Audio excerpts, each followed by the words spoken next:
कुत्रा जर आपल्याला डसला तर आपण कुत्र्याला नाही डसत. मला म्हणते ठेव बरोबर त्या बायकोला समोर अशी, आणि मला बाय म्हणते कुठला दिसतो सो माट्या इथं सामने पुरा अवदसा पाहिलीस का नाही.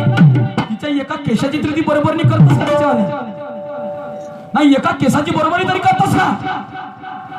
हा माझ्या बायकोची ती बरोबरी सर नाही तिच्या काय त्या तिच्या तर एका केसाची बरोबर नाही तर बाकी सोड. म्हणजे कोणती अहो मी तिला जाणून ठोकर बनवून राहिलो कायसाठी, कायसाठी तिच्यापाशी मेडल आहे विचारून घ्या. माझ्या घरी राहते त्याने, कारण ते जिल्हास्तरीय राष्ट्रीय स्तरीय ते माहिती आहे का तुला खेळ वेट लिफ्टिंगची स्टार आहे ते. काही मेडल आहे तिच्याजवळ, त्याजवळ काय नाही काय त्याजवळ ना आता